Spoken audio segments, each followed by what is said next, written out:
আসসালামু আলাইকুম রহমতুল্লাহ বরকাতুহ ইন্নাল হামদুলিল্লাহ ওয়াসসালাতু ওয়াসসালামু আলা রাসূলিল্লাহ ওয়া আলা আলিহি ওয়া আসহাবিহি ওয়া মান ওয়ালাহ আম্মা বাদ। সুপ্রিয় দর্শক শ্রোতা ভাই বোন কাছে এবং দূরে যেখানে আছেন আপনাদের সকলকে সাদর আমন্ত্রণ জানাচ্ছি আজকের তারাবির সারসংক্ষেপ অনুষ্ঠানে। প্রিয় দর্শক, আজ ইনশাআল্লাহ নবম তারাবি অনুষ্ঠিত হবে এবং আজকের তারাবিতে কোরআনে কারিমের 12 নম্বর পারা তেলাওয়াত করা হবে। 12 নম্বর পারায় আল্লাহ সুবহানাহু ওয়া তাআলা যেসব কথা বলেছেন, যেসব আয়াত রয়েছে, কোরআনে কারিমের যে অংশ রয়েছে, আমরা সেগুলো থেকে গুরুত্বপূর্ণ অংশগুলো সবই গুরুত্বপূর্ণ, তার ভিতরে কিছু কিছু অংশ ইনশাআল্লাহ আপনাদের সম্মুখে পেশ করার চেষ্টা করব। আমা তৌফিক ইল্লা বিল্লাহ। প্রিয় দর্শক, 12 নম্বর পারা জুড়ে রয়েছে সূরা হুদ, কোরআন কারিমের গুরুত্বপূর্ণ একটি সূরা। সূরা হুদের প্রথমাংশই রয়েছে 12 নম্বর পারার শুরুর দিকে, এবং আমরা জানি হুদ এটা একজন নবীর নাম, আর তিনি এসেছেন যে জাতির কাছে, তাদের কে বলা হতো আদ জাতির নবীর নামই হলো হুদ আলাইহিস সালাতু ওয়াস সালাম। আল্লাহ সুবহানাহু ওয়া তাআলা আদ জাতির ঘটনা কোরআনে কারিমে বিভিন্ন জায়গায় উল্লেখ করেছেন এবং হুদ আলাইহিস সালামের কথা বিভিন্ন জায়গায় উল্লেখ করেছেন, কারণ তাদের হঠকারিতা চরম পর্যায়ে পৌঁছেছিল এবং তাদের শাস্তি আল্লাহ সুবহানাহু ওয়া তাআলা দৃষ্টান্তমূলক দিয়েছিলেন। সেই দৃষ্টান্তকে বারবার টেনে এনে আল্লাহ সুবহানাহু ওয়া তাআলা আমাদের সকলকে শিক্ষা দিতে চাচ্ছেন, আমরা যেন সেগুলো থেকে শিক্ষা গ্রহণ করি এবং আল্লাহর অবাধ্যতা এবং হঠকারিতার মতো দুঃসাহসিতা আমরা না দেখাই। প্রিয় দর্শক, সূরা হুদের একেবারে প্রথম দিককার যে আয়াতটি আজকে তেলাওয়াত করা হবে, অর্থাৎ 12 নম্বর পারার প্রথম আয়াত, আল্লাহ সুবহানাহু ওয়া তাআলা সেই আয়াতে যে বিষয়টি বলেছেন আমাদের জন্য খুবই গুরুত্বপূর্ণ। আল্লাহ বলেছেন, ওমা মিন দাব্বাতিন ফিল আরদি ইল্লা আলাল্লাহি রিজকুহা, পৃথিবীতে এমন কোনো প্রাণী নাই যেই প্রাণী যার রিজিকের দায়িত্ব আল্লাহ সুবহানাহু ওয়া তাআলার নাই। অর্থাৎ প্রত্যেক প্রাণীর রিজিকের দায়িত্ব আল্লাহ সুবহানাহু ওয়া তাআলা নিয়েছেন। আল্লাহ সুবহানাহু ওয়া তাআলা রাজ্জাক। অতএব একজন মুমিন হিসাবে, একজন বিবেকবান মানুষ হিসাবে আমাদের উচিত হবে রিজিকের জন্য কখনো নিরাশ হয়ে না যাওয়া, হতাশ হয়ে না যাওয়া। আল্লাহ সুবহানাহু ওয়া তাআলা অনেক সময় রিজিক কম দিয়ে, বেশ দিয়ে, অথবা রিজিকের মধ্যে আল্লাহ সুবহানাহু ওয়া তাআলা সংকীর্ণতা বা প্রশস্ততা দিয়ে আমাদেরকে পরীক্ষা করেন মাত্র, অথবা আমাদের জন্য আল্লাহ সুবহানাহু ওয়া তাআলা কোনো পুরস্কার দিতে চান আমাদেরকে, একটু কষ্ট দিয়ে যদি আমরা সবর করতে পারি তার বিনিময়ে, তাহলে কোনো অবস্থাতে বিচলিত হওয়া উচিত না, অন্তত রিজিকের ব্যাপারে, যে রিজিক আল্লাহ সুবহানাহু ওয়া তাআলা নির্ধারণ করে রেখেছেন এবং সেটা আসবেই। প্রিয় দর্শক, সূরা হুদের শুরু থেকে শেষ পর্যন্ত সবচেয়ে বেশি অংশ জুড়ে রয়েছে বিভিন্ন নবীদের ঘটনা। অর্থাৎ আল্লাহ সুবহানাহু ওয়া তাআলা সূরা হুদের ভিতরে একাধারে নূহ আলাইহিস সালামের ঘটনা এবং হুদ আলাইহিস সালামের ঘটনা, এরপরে সালেহ আলাইহিস সালামের ঘটনা, এরপরে লূত আলাইহিস সালামের ঘটনা, ইব্রাহিম আলাইহিস সালামের ঘটনা এবং শুআয়ব আলাইহিস সালামের ঘটনা এবং মূসা আলাইহিস সালামের ঘটনা সহ মানব ইতিহাসের সবচেয়ে বড় বড় নবীদের জীবনে ঘটে যাওয়া ঘটনাগুলোকে আল্লাহ সুবহানাহু ওয়া তাআলা সূরা হুদের ভিতরে আলোচনা করছেন। কেউ যদি নবীদের ইতিহাস জানতে চায়, তাদের জাতির ধ্বংস হয়ে যাওয়ার কারণ, রহস্য এবং তাদের হঠকারিতার পরিণাম জানতে চায়, তাহলে সূরা হুদ যেন সে পড়ে। এখানে সাবলীল ভাষায় আল্লাহ সুবহানাহু ওয়া তাআলা পুরো বিষয়টিকে আলোচনা করেছেন। শুরুতে আল্লাহ সুবহানাহু ওয়া তাআলা উল্লেখ করেছেন নূহ আলাইহিস সালামের ঘটনা 25 থেকে 49 নম্বর আয়াত পর্যন্ত। তিনি যখন তার জাতিকে দাওয়াত দিলেন সত্যের পথে আসার জন্য, তারা সেই দাওয়াত তো গ্রহণ করলই না, বরং বলল, মা নারাকা ইল্লা বাশারান মিথলুনা, তো আপনাকে তো আমাদের মতো একজন সাধারণ মানুষ মনে করি, আপনাকে আবার কিসে আমরা রাসূল হিসেবে মানবো। ওমা নারাকা ইত্তাবাআকা ইল্লাল্লাযীনা হুম আরাযিলুনা বাদিয়ার রায়, আর আপনার পিছে যারা চলাফেরা করে, আপনার যারা অনুসারী, তাদেরকে দেখি যে সমাজের মধ্যে তাদের কোনো বিশেষ কোনো মর্যাদা বা মূল্য নাই, অর্থাৎ নিম্ন শ্রেণীর মানুষ এবং তাদের কোনো জ্ঞান বুদ্ধিও নাই, এই টাইপের মানুষ আপনার অনুসারী। এই কথা বলে তারা মূলত নূহ আলাইহিস সালামকে ইনসাল্ট করছিল এবং নূহ আলাইহিস সালামের কথাকে তারা ইগনোর করছিল। আল্লাহ সুবহানাহু ওয়া তাআলা আর কাছে তারা আযাব চাচ্ছিল। নূহ আলাইহিস সালাম ভয় দেখাচ্ছিলেন যে, দেখো, আল্লাহর নির্দেশকে যদি না মানো, তাওহীদকে না মানো, আল্লাহর রাসূল হিসেবে আমাকে অস্বীকার করো, তাহলে কিন্তু আল্লাহর আযাব আসবে। তারা বলছিল যে, হ্যাঁ, আল্লাহর আযাব তাড়াতাড়ি নিয়ে আসো, দেরি হচ্ছে কেন? অর্থাৎ তারা দাম্ভিকতা দেখিয়েছিল এবং হঠকারিতা দেখিয়েছিল। আল্লাহ সুবহানাহু ওয়া তাআলা তখন খুব দ্রুতই আযাব দিলেন এবং নূহ আলাইহিস সালামের সন্তান পর্যন্ত কাফেরদের দলভুক্ত ছিল, এবং সেও যখন আল্লাহর আযাব চলে আসলো এবং আযাবটা ছিল প্লাবনের মাধ্যমে, তখন আল্লাহ সুবহানাহু ওয়া তাআলা তাকে নৌকা বানাতে বললেন, তিনি নৌকা বানালেন এবং তার দলবল সহকারে যারা তার প্রতি ঈমান এনেছেন তাদেরকে নৌকা আরোহণ করতে বললেন, সবাই আরোহণ করলেন এবং নৌকা আরোহণের দোয়া আল্লাহ শিখিয়ে দিলেন, বিসমিল্লাহি মাজরিহা ওয়া মুরসাহা ইন্না রাব্বি লাগাফুরুর রহিম, অর্থাৎ আল্লাহর নামে এইটা চলবে, এটার বাতাসে এটাকে নিবে আল্লাহর নামেই, যেদিকে আমাদের জন্য কল্যাণ হয়, অর্থাৎ উদ্দেশ্য হলো সেদিকে। ইন্না রাব্বি লাগাফুরুর রহিম, নিশ্চয় আমার রব অনেক ক্ষমাশীল এবং দয়ালু। এই দোয়ার মাধ্যমে তিনি শুরু করলেন চলা, অথচ প্লাবন যখন শুরু হয়েছে তখনও কাফেররা বুঝতে পারে না যে তাদের জন্য কি অপেক্ষা করছে। তার সন্তান, নিজের ঘরের সন্তান, তিনি পর্যন্ত কাফেরদের দলে অন্তর্ভুক্ত ছিল এবং তখন যখন প্লাবন শুরু হয়ে গেছে, নূহ আলাইহিস সালাম বলেছেন, ঈমান এনে আমার নৌকা উঠো। সে বলেছিল, সাআউই ইলা জাবালিন ইয়াসিমুনাল মা, আমি আজকে যদি হয়, পানি বেশি হয়, তাহলে একটি পাহাড়ের চূড়ায় উঠে যাব, পানি আমাকে আর ধরতে পারবে না। আল্লাহ সুবহানাহু ওয়া তাআলা বলেন লা আসিমাল ইয়াউম মিন আমরিল্লাহ, আল্লাহ সুবহানাহু ওয়া তাআলার নির্দেশ থেকে আল্লাহ সুবহানাহু ওয়া তাআলার যে ফয়সালা সেটা থেকে আজকে কেউ রক্ষা পাবে না, অর্থাৎ কাফেররা সবাই ধ্বংস হবে। ঠিকই তারা ধ্বংস হয়েছিল, পৃথিবী নতুন করে সেজেছিল পরবর্তীতে। এরপরে 50 থেকে 60 নম্বর আয়াত পর্যন্ত আল্লাহ তাআলা কওমে আদের কথা আলোচনা করেছেন।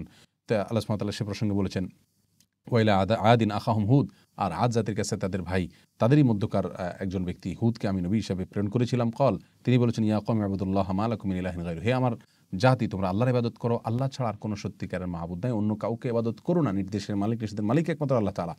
এরপরে 60 নম্বর আয়াত থেকে নিয়ে কওমে সামুদের কথা আলোচনা করেছেন, যাদের কাছে ঈসা আলাইহিস সালামকে আল্লাহ সুবহানাহু ওয়া তাআলা প্রেরণ করেছেন। তিনি একই কথা বলেছেন ইয়া ক্বালা ইয়া কওমি ইবুদুল্লাহ মা লাকুম মিন ইলাহিন গায়রু, তোমাদের আল্লাহ ছাড়া আর কোনো মাহবুদ নেই, তোমরা তারই ইবাদত করো, এবং তিনি তোমাদেরকে হুয়া আনশাআকুম ওয়াস্তা'মারাকুম ফিহা, পৃথিবীতে তিনি তোমাদেরকে সৃষ্টি করেছেন এবং সেখানে তিনি তোমাদেরকে বসবাস করার জন্য উপযুক্ত করে দিয়েছেন, অতএব তোমরা তারই ইবাদত করো। অর্থাৎ সমস্ত নবীদেরই কথা একই ছিল, মৌলিকভাবে তারা দাওয়াত দিতেন একত্ববাদের, শিরক মুক্তির এবং তাওহীদের। 69 নম্বর আয়াতে ইব্রাহিম এবং লূত আলাইহিস সালামের ঘটনা এসেছে। ইব্রাহিম আলাইহিস সালামের কাছে কিছু ফেরেশতা এসেছেন, মূলত তারা এসেছে লূত আলাইহিস সালামের কওম যে অবাধ্য হয়েছে তাদের প্রতি আযাব নিয়ে, এবং তারা সে আযাব নিয়ে আসার আগ মুহূর্তে ইব্রাহিম আলাইহিস সালামের সাথে দেখা করেছিলেন এবং বৃদ্ধ বয়সে তাকে ইসহাক নামক এক সন্তানের সুসংবাদ দিয়েছেন।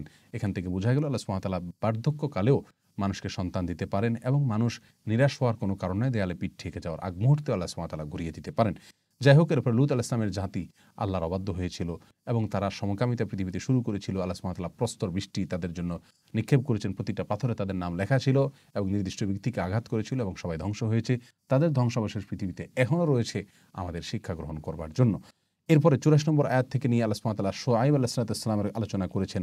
তিনি তার জাতি মাদিয়ানের ভিতরে ছিল, তাদের মধ্যে একটা বড় দোষ ছিল, তারা ব্যবসা বাণিজ্যে প্রচুর অসাধুতা অবলম্বন করত, মাপে কম দিত এবং অসৎ ছিল ব্যবসার ক্ষেত্রে, এবং তাদের সে বিষয়ে তিনি তাদেরকে নসিহত করে বলেছেন যে ইয়া কওমি ইবুদুল্লাহ মা লাকুম মিন ইলাহিন গায়রু, একই কথা আগের নবীদের মতো তিনিও, হে আমার জাতি আল্লাহর ইবাদত করো, আল্লাহ ছাড়া কোনো সত্যিকারের মাবুদ নাই, ওয়ালা তানকুসুল মিকিয়ালা ওয়াল মিজান, এবং মাপে তোমরা কম দিবে না, বিল কিসত ওয়ালা তাবখাসুন নাস আশিয়াআহুম, মানুষকে কোনো কিছুতে ঠকাতে যাবে না, ওয়ালা তা'সু ফিল আরদি মুফসিদিন, আর পৃথিবীতে তোমরা ফাসাদ করবে না। আজ এই অনৈতিকতা, এই অসাধুতা ব্যবসা বাণিজ্যে কায় কারবারে ঘরে ঘরে জনে জনে হয়ে গেছে, যেটি নিষেধ করেছিলেন শুআয়ব আলাইহিস সালাম তার জাতিকে। আমাদেরকে আল্লাহ সুবহানাহু ওয়া তাআলা সব ক্ষেত্রে সততা এবং হালাল জীবন যাপন করার তৌফিক দান করুন। প্রিয় দর্শকের পরে 95 নম্বর আয়াতে মুসা এবং ফিরআউনের বিস্তারিত আলোচনা আল্লাহ সুবহানাহু ওয়া তাআলা করেছেন। ফিরআউন কিভাবে মুসা আলাইহিস সালামের সঙ্গে বিরোধিতা লিপ্ত হয়েছিল, তার পরিণাম কি হয়েছিল। তারপর আল্লাহ সুবহানাহু ওয়া তাআলা কিয়ামতের কিছু দৃশ্যপটের কথা, নেককারদের জন্য জান্নাত এবং বদকারদের জন্য জাহান্নামের আলোচনা করেছেন। এরপর একটা পর্যায়ে সূরা হুদের একটি আয়াত রয়েছে যেটি যেটির ভাষ্য হলো এরকম, ফাস্তাকিম কামা উমিরতা ওয়া মান তাবা মা'আকা হে রাসূল, আপনাকে যেভাবে নির্দেশ করা হয়েছে সেই নির্দেশের উপর আপনি অটল অবিচল থাকুন এবং সরল পথে থাকুন। এই আয়াতের দিকে ইঙ্গিত করে নবী সাল্লাল্লাহু আলাইহি ওয়াসাল্লাম বলতেন শাইয়াবাতিন হুদ, সূরা হুদের একটি আয়াত আমাকে বৃদ্ধ বানিয়ে দিয়েছে, অর্থাৎ টেনশনে পেরেশানিতে আমার চুল পেকে গিয়েছে। আর সেই আয়াতটি ছিল এটি, অর্থাৎ যেভাবে নির্দেশ করা হয়েছে আপনি সেই নির্দেশের উপরে সরল পথে থাকুন, একটু ডানে বামে চলতে পারবেন না। অতএব পরিপূর্ণভাবে এভাবে চলতে পারাটা অত্যন্ত কঠিন একটি কাজ। সেই চিন্তা নবী সাল্লাল্লাহু আলাইহি ওয়াসাল্লামের এই অবস্থা হয়েছিল যে তিনি বার্ধক্য তার চলে এসেছিল, চুল পেকে গিয়েছিল। বিধায় আমাদেরও এই বিষয়টি মাথা রাখা উচিত, সরল পথে থাকা উচিত। এই প্রসঙ্গে আল্লাহ সুবহানাহু ওয়া তাআলা এই সূরাতে আল্লাহ সুবহানাহু ওয়া তাআলা আরেকটি কথা বলেছেন, ইন্নাল হাসানাত ইউযহিবুনা সাইয়্যাত, ভালো কাজ বেশি বেশি করবে, তাহলে ছোটখাটো যেসব ভুলগুলো থাকে সেগুলো ভালো কাজের ফলে দূর হয়ে যায়। এরপরে 12 নম্বর পারার কিছু অংশ রয়েছে সূরা ইউসুফের, যে সূরা ইউসুফের ভিতরে আল্লাহ সুবহানাহু ওয়া তাআলা আল্লাহর নবী ইউসুফ আলাইহিস সালামের ঘটনা উল্লেখ করেছেন এবং সেই ঘটনাকে আহসানুল কাসাস, সবচেয়ে সুন্দর ঘটনা বলে আল্লাহ সুবহানাহু ওয়া তাআলা অভিহিত করেছেন। ইউসুফ আলাইহিস সালামের সেই ঘটনা, এই ঘটনা কোরআনে কারীমের সবচেয়ে দীর্ঘ পরিসরে ঘটনা, অর্থাৎ কোরআনে কারীমে অন্য কোনো ঘটনা বর্ণনা করতে গিয়ে আল্লাহ সুবহানাহু ওয়া তাআলা এত আয়াত, এত জায়গা নেননি যতটুকু নিয়েছেন সূরা ইউসুফের মধ্যে ইউসুফ আলাইহিস সালামের ঘটনার বিবরণ দিতে গিয়ে। এজন্য উলামা ইকরাম অনেকে বলেন যাদের মন খারাপ থাকবে সূরা ইউসুফ অর্থ সহকারে বুঝবে, পড়বে, ইনশাআল্লাহ ভালো হবে। কিভাবে একটা মানুষের পতন থেকে আবার তার উত্থান হয়, কিভাবে একটা মানুষকে শত্রুতা করার পরেও আল্লাহ সুবহানাহু ওয়া তাআলা তাকে রক্ষা করেন, নানান বিষয়ে শিক্ষা রয়েছে সূরা ইউসুফের ভিতরে। সূরা ইউসুফের সংক্ষিপ্ত সার হলো আল্লাহ সুবহানাহু ওয়া তাআলা ইউসুফ আলাইহিস সালামকে ইয়াকুব আলাইহিস সালামের ঘরের সন্তান হিসাবে জন্ম গ্রহণ করিয়েছেন এবং আল্লাহ নবী ইয়াকুবের সন্তান ইউসুফ ছিলেন ছোট বাচ্চা, তার সৎ ভাই ছিল, 11 জন মা বাবা ছিল। তিনি স্বপ্নে দেখেছেন যে 11টি তারকা তাকে সিজদা করছে। তিনি তার বাবাকে বললেন, বাবা বললেন ঘটনা ভাইদেরকে বলিও না, কারণ তিনি জানতেন ভাইরা তাকে সৎ ভাই হিসাবে হিংসা করে। এবং একটা পর্যায়ে একদিন ভাইরা বলল যে বাবা, আপনার এই সন্তান অর্থাৎ ইউসুফকে আমাদের সাথে দিয়ে দিন, আমরা তাকে নিয়ে যাব এবং তার সাথে খেলবো, আবার নিয়ে আসবো। তিনি বিশ্বাস করতে পারছিলেন না, তারপরও দিলেন। কিন্তু বাবা দেওয়ার পরে তারা তাকে নিয়ে একটি কূপে ফেলে দিল এবং তার গায়ের জামা খুলে নিয়ে এসে সেখানে মিথ্যা রক্ত মাখিয়ে বলল যে তাকে বাঘে খেয়ে ফেলেছে, অথচ এটি মিথ্যা ছিল। তিনি বুঝতে তার কষ্ট হলো না, তিনি বুঝতে পারলেন যে তারা মিথ্যাচার করছে এবং তারা মনে করেছিল যে কূপে ফেলে দিয়েছে, এখন তো সে মারাই যাবে। কিন্তু কোনো একটা মুসাফির দল সেইখান দিয়ে যাচ্ছিল, তারা ওই কূপে বালতি ফেললো পানির জন্য। সেখানে শিশু ইউসুফ সে বালতি ধরলো এবং তার উপরে উঠায় দেখলেন যে সুন্দর বাচ্চা। মিশরে এসে তারা বিক্রি করে দিল। যিনি কিনলেন তিনি ছিলেন মিশরের তৎকালীন অধিপতি আজিজ ই মিসর। তার ঘরে তিনি বসবাস করলেন, বড় হলেন। তাকে বড় হওয়ার পরে তিনি ছিলেন অত্যন্ত সুন্দর সুশ্রী। তার দিকে কুনজর পড়ল মিশরের সে রাজার স্ত্রীর, অর্থাৎ ইমরাতুল আজিজের। তিনি তাকে অসৎ কর্মের জন্য নির্দেশ দিলেন, কিন্তু তিনি সেই নির্দেশকে ইগনোর করে বললেন ক্বালা মাআযাল্লাহ ইন্নাহু রাব্বি আহসানা মাসওয়ায়া ইন্নাহু লা ইফলিহুয যালিমুন। তিনি বললেন যে না, আল্লাহ আমাকে আশ্রয় দান করুক, আমার রব আমাকে ভালো অবস্থান দিয়েছেন, আমি কখনোই অন্যায় করতে পারবো না। একজন যুবক হয়েও এই ধরনের পরিস্থিতিতে তিনি না করতে পেরেছিলেন রানীর অফারকে। এটা ছিল একজন মুমিনের জন্য, আমাদের মুমিনদের জন্য এই বিষয় হলো সবচেয়ে বড় শিক্ষার বিষয়। এরপর একটা পর্যায়ে তিনি এও বলেছেন ক্বালা রাব্বি সিজনু আহাব্বু ইলাইয়া মিম্মা ইয়াদউনানি ফিহি। আল্লাহ, তারা বলছে মন্দ কাজ না করলে জেলে যেতে হবে, আমার জন্য জেলই উত্তম। ইউসুফ আলাইহিস সালাম জেলে পর্যন্ত গিয়েছেন এই ঘটনাকে কেন্দ্র করে। এই ঘটনার রেশ ধরে আল্লাহ সুবহানাহু ওয়া তাআলা আর নির্দেশকে তারপরও তিনি লঙ্ঘন করেননি। এই ঘটনা থেকে, ইউসুফ আসলামের ঘটনা থেকে আমাদের জন্য অনেক বিষয় শিক্ষা রয়েছে। সূরা ইউসুফের আরও বড় অংশ ইনশাআল্লাহ আগামীকালকে তেলাওয়াত করা হবে এবং সেই অংশ থেকে যে শিক্ষাগুলো রয়েছে সেগুলো ইনশাআল্লাহ আমরা আগামীকালকে আলোচনা করব। প্রিয় দর্শক, সে পর্যন্ত আল্লাহ সুবহানাহু ওয়া তাআলা আমাদের সকলকে ভালো রাখুন, সুস্থ রাখুন। আসসালামু আলাইকুম ওয়া রাহমাতুল্লাহি ওয়া বারাকাতুহু।